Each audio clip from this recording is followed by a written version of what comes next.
Municipal ఎన్నికల results వచ్చినాయి. Municipal ఎన్నికల రిజల్ట్స్ ఏం చెప్తున్నాయి? ఏ పార్టీకి ఏం చెప్పినాయి ఈ ఎన్నికల రిజల్ట్స్? ఇప్పుడు ప్రతి పార్టీ కూడా వచ్చిన రిజల్ట్స్ ఏంది? రిజల్ట్స్ వచ్చినటువంటి తీర్పు ఎక్కడ ఎట్లాంటి తీర్పు వచ్చింది? ఏం చెప్పదలిచినారు జనాలు అనే దాని మీద అన్ని పార్టీలు దాని మీద పోస్ట్ మార్టం చేసుకుంటూ ఉంటాయి. నిన్న రిజల్ట్స్ వచ్చింది కదా, ఇవి అర్బన్ ఓటర్లు అన్నట్టు. ఇప్పుడు సర్పంచ్ ఎన్నికలు అయిపోయినాయి మన దగ్గర, దాని తర్వాత ఇప్పుడు మున్సిపల్ ఎన్నికలు అయినాయి.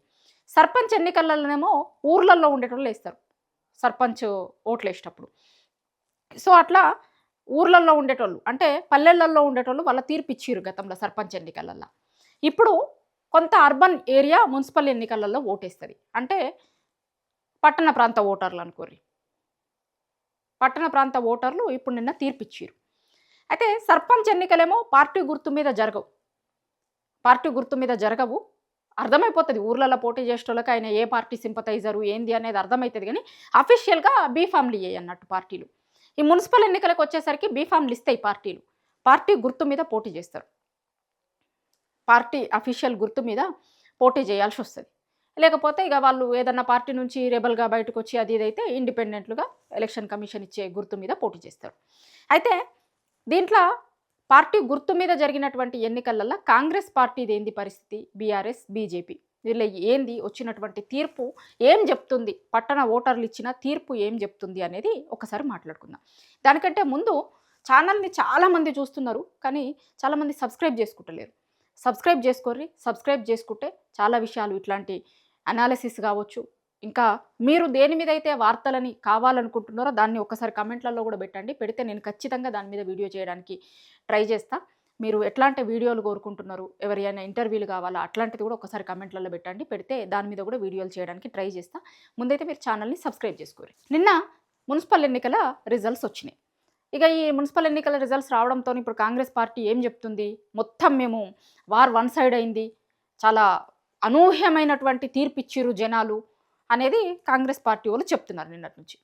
ఎన్నికల ముందు వాళ్ళేం పెద్ద రిఫరెండం అని అనలేదు, కానీ ఇప్పుడు కొంతమంది కాంగ్రెస్ పార్టీలో ఉన్నోళ్ళు ఆఫ్ ది రికార్డులలో ఆన్ రికార్డులలో రిఫరెండంలా అని చూడాల్సి వస్తుంది, మాకు వచ్చినటువంటి విక్టరీని 90% గెలిచినాం మేము, అసలు జనాలందరూ కాంగ్రెస్ పార్టీ పాలన పట్ల ఎట్లా ఉన్నారు, సాటిస్ఫైగా ఉన్నారు అనేది ఈ రిజల్ట్స్లలో వచ్చింది అని మాట్లాడుతున్నారు.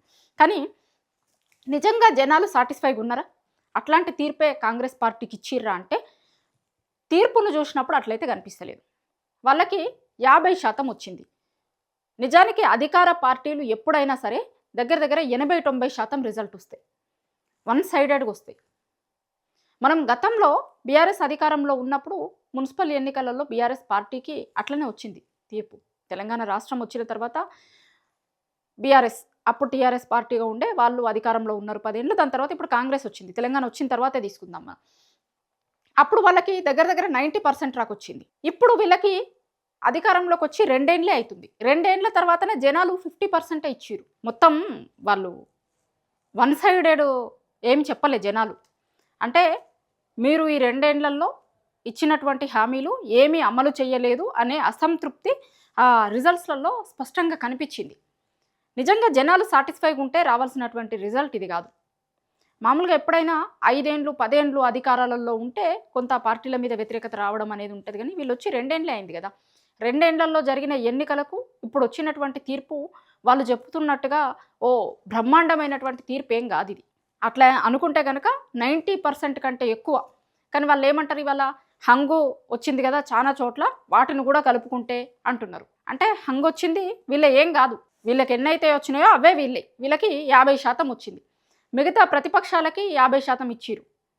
అంటే మీరు 100% మీ పాలనని జనాలు యాక్సెప్ట్ చేసినట్టు కాదు. మా పాలనని యాక్సెప్ట్ చేసిరు జనాలు అని చెప్పుకుంటానికి లేదు. మొన్న సర్పంచ్ ఎన్నికలలో అదే జరిగింది, ఇప్పుడు అదే జరిగింది. ఇంకా బీఆర్ఎస్ పెద్ద ఎక్కువ కాన్సన్ట్రేట్ చేసింది కూడా లేదు. ఓ దిక్కు కాంగ్రెస్ తరపున సీఎం రేవంత్ రెడ్డి గారు ప్రచారం చేసిరు, 10 జిల్లాలలో ప్రచారం చేసిరు, పైనుంచి కిందిరాక మనోడే ఉండాలి అని చెప్పిరు. ఇంకో దిక్కు బీఆర్ఎస్ పెద్ద ఎక్కువగా ఎక్కడ ప్రచారంలో కూడా పోలేదు, అన్ని జిల్లాలు ఏం తిరగలేదు. ఎక్కడైతే మున్సిపల్ ఎన్నికలు ఉన్నాయో అక్కడ ప్రతి చోట ప్రచారం ఏం చేయలేదు. ఇంకోటి ఏంటి అంటే మున్సిపల్ ఎన్నికలు అయిపోయిన తర్వాత పార్లమెంట్ ఎన్నికలు అయిపోయిన తర్వాత ఇంకా బీఆర్ఎస్కి 0 సీట్లు వచ్చినాయి, ఈ కథం ఇట్లాంటి ప్రచారం చేస్తున్నారు కదా. ఆ ప్రచారం కరెక్ట్ కాదు అనేది ఎన్నికల రిజల్ట్స్ నిరూపించినాయి. మెజారిటీ స్థానాలు బీఆర్ఎస్కి ఇచ్చినాయి. ప్రతిపక్ష పార్టీగా బీఆర్ఎస్కి వచ్చినటువంటి స్థానాలు తక్కువేం కాదు. అంటే అంతకుముందు చేస్తున్నటువంటి ప్రచారంకి ఆ ప్రచారం తప్పు, ప్రతిపక్షంగా బీఆర్ఎస్ పార్టీ అయితేనే బీఆర్ఎస్ పార్టీ ఆ రోల్, ప్రతిపక్ష పార్టీ రోల్ పోషిస్తుంది సరిగ్గా అని జనం అనుకున్నారు. కాబట్టి బీఆర్ఎస్ పార్టీ వాళ్ళకి అన్ని సీట్లు వచ్చినాయి, అంత ఓటింగ్ పర్సంటేజ్ వచ్చింది. ఏదన్నా కావచ్చు, అది లగచర్లకి సంబంధించినటువంటి ఇష్యూ కావచ్చు, హెచ్సియు భూములకి సంబంధించినటువంటి ఇష్యూ కావచ్చు, ప్రతిసారి బీఆర్ఎస్ పార్టీ ప్రశ్నిస్తూ వస్తుంది. జనాల తరపున, జనాల గొంతుగా ప్రతిపక్ష పార్టీగా కొట్లాడుకుంటూ వస్తుంది. కాబట్టి అది ఎన్నికల రిజల్ట్స్లలో కనిపించింది. ఇక బీజేపీ, మేము ప్రత్యామ్నాయం, తెలంగాణలో నెక్స్ట్ మేమే అధికారంలోకి వస్తాం, తెలంగాణలో ప్రత్యామ్నాయం మేమే అని చెప్పుకుంటున్నారు కదా బీజేపీ పార్టీ వాళ్ళు. ఆ బీజేపీ కూడా ఒకసారి ఆలోచించుకోవాలి. ఈ ఎన్నికల రిజల్ట్స్ చూసిన తర్వాత వాళ్ళు మాట్లాడుతున్న మాటలకి వచ్చినటువంటి రిజల్ట్స్కి ఎక్కడ పొంతన కనిపిస్తలేదు. పెద్ద ఎక్కువ వాళ్ళు చెప్పినట్టు మొత్తం మేము వచ్చేసినాం, సెకండ్ ప్లేస్లోకి వచ్చినాము, లేకపోతే మొత్తం బీజేపీ ప్రభంజనం ఉంది అన్న లెక్క ఏం లేదు. 2 కార్పొరేషన్లు గెలిచిరు, 1 గెలిచింది, ఇంకో దాంట్లో వేరే ఇండిపెండెంట్లను కలుపుకుంటే అవుతుంది అంటే అది ఇంతకుముందు చెప్పినట్టున్నారు, నిజామాబాద్లో మేము ప్రతిపక్ష పాత్రనే పోషిస్తాము అని. సో వాళ్ళకు వచ్చినటువంటి రిజల్ట్స్ మీద కూడా వాళ్ళు ఒకసారి ఆలోచించుకోవాల్సిన అవసరం ఉంది. ఇంకో దిక్కు కాంగ్రెస్ పార్టీ చాలా మాటలు చెప్పింది, మంత్రులను ఇన్ఛార్జీలుగా వేసింది.